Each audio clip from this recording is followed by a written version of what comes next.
Hello, my friends. Derek here from Bomb Socks, back with another week of Bomb Bites, where we feast upon the words of Christ one bite at a time. So this week is a crazy week for the Come Follow Me. You've got Matthew 14 and 15. You've got Mark chapter 6, and you got John chapter 5 and 6. Some of the best stories, some of the best principles right here. So if you're trying to teach this week, God bless you, because the trick is not to figure out what to teach, it's to figure out what to leave out, because there's so many great stories here. So we'll do our best to help you through this week and help you understand some wonderful stories. And so I want to start off with these two right here.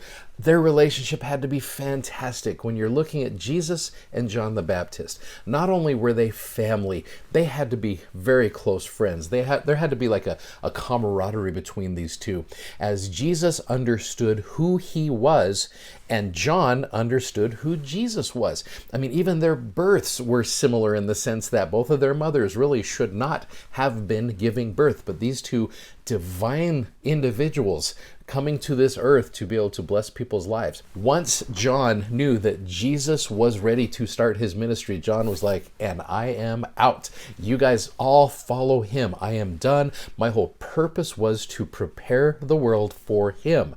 And now that he's here, in fact, I love one of the coolest verses about John the Baptist. We actually really didn't cover this back in John chapter 3, where verse 30 simply says, he must increase, but I must decrease. Boy, there's a great principle there for you and I. Whenever we teach, it can't be about us. It's got to be about Jesus. And so there's a cool little principle right there, which is why it is so difficult when you get into Matthew chapter 14. All you got to do is look at the chapter heading where it says John the Baptist is beheaded. And the whole story there about the first 12 verses, where you've got Herod, who hears the fame of Jesus and is fearful of it and kills John the Baptist, beheads him. And it's a horrible, horrible experience. So you know that had to affect Jesus Christ. And again, Jesus Christ is a God, the God of the Old Testament, the one who created things. But I also want to establish his human emotions when he has a close personal family member friend who is killed in such a brutal way. You go down to verse number 12 and it says, the disciples came, took up the body of John the Baptist, buried it, and went and told Jesus. When Jesus heard of it, it says he departed thence by ship into a desert place apart. Now, I want to pause there for a second, because there is a power and there is a necessity in our lives in mourning. I really think this is one of those moments where Jesus is like, look, I just need to go be alone. I need to take some time. I need to process this. I need to mourn. And I think that's a healthy thing. But what's interesting with this is the people had seen Jesus and they knew who he was. So what did they do in verse 13? It says, when the people had heard thereof, they followed him on foot out of the cities. And verse 14, when Jesus went forth, now keeping in mind again, he's going to try to be alone, just to have some time to be able to gather thoughts, to mourn. And he saw a great multitude. We'll see how many of them there are tomorrow. There's a lot of them. And was moved with compassion towards them and healed their sick. Whenever I read this story, I always think of this young missionary right here. This is young Gordon B. Hinckley, okay? Many of you know this story about President Hinckley as he went and served. He's over in the British Isles, and he's there during what he called the bottom of the Great Depression. He's there at a difficult time. The circumstances surrounding him, even getting there, were very, very difficult. And he's out there, he's preaching to people, he's homesick, he's physically sick, he has hay fever, and he's having a rough time. And so nobody's listening to him. And so what does he do? He writes home to his father and he says, hey, I feel like I'm wasting money. I feel like I'm wasting time. He goes, it would be much better for me to just come home and, move forward with my life. And his dad writes him a letter, one of the coolest letters ever, very simple. He says, Dear Gordon, I have your letter. I have only one suggestion. Forget yourself and go to work. Okay. Now, again, a bold statement, but it's a true statement. Now, President Hinckley later on said, the whole world changed. The fog lifted. The sun began to shine in my life. I had new interest. I saw the beauty of this land. I saw the greatness of the people. Everything that's happened to me since that's been good, I can trace to that decision made in that little house. You want to be happy? Forget yourself and get lost in this great cause and bend your efforts to helping people. Now, along those lines, Elder David A. Bednar gave a wonderful talk years ago called The Character of Christ. It's when he was at BYU, Idaho, and it was phenomenal, especially when you're thinking about this compassion of Jesus Christ at a time where he wants to be alone and be able to focus on himself and the healing process that comes from that.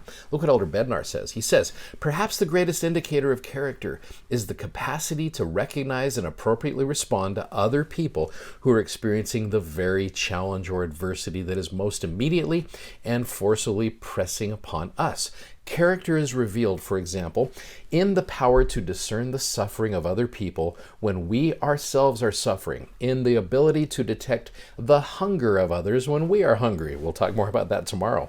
And in the power to reach out and extend compassion for the spiritual agony of others when we are in the midst of our own spiritual distress. Thus, character is demonstrated by looking and reaching outward when the natural and instinctive response is to be self-absorbed and to turn inward, which I'm not trying to say that Jesus is at all self-absorbed, but again, there's that powerful time to be able to mourn, but I think we can also take it to unhealthy levels when we start throwing our pity parties and things like that.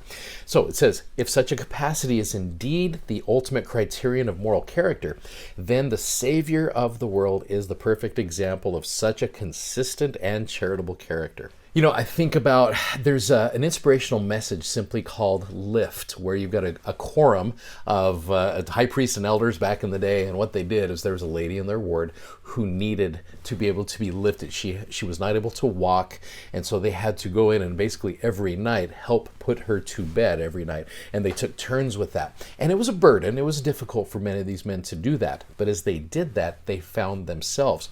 One of the men in this video, and I would recommend you watching this video, it's about 8 or 9 minutes. We don't have time for it here, but watch it on your own. It's wonderful. One of the brethren here, he says, it's interesting, the dichotomy between healing the body and healing the soul. When we heal the body, it's always an inward effort. We are always paying attention to ourselves. When we heal the soul, turning inward doesn't work. The triage of the soul, meaning that seeing what needs the most attention in our lives, the triage of our soul is found in the turning outward to other people. In my notes in my scriptures, I have written down, when we hear bad news or we're having a hard time, our initial reaction is to withdraw ourselves apart from others to a desert place. While there is a time and a place for quiet pondering, the best medicine for healing our hard times is to help and heal others, which is what Jesus does with his compassion. And so I love that message to start off this week, is to show the immediate compassion and the kindness of Jesus Christ, especially to a large multitude who is hungry. And we will talk more about them tomorrow. I love the messages taught here, and I know it's true. Thanks for watching. Thanks for subscribing. Thanks, as always, for sharing. We love that you do that. And check out our amazingly comfortable gospel-themed socks at bombsocks.com. Have a great day. See you tomorrow. Godspeed. Bye-bye.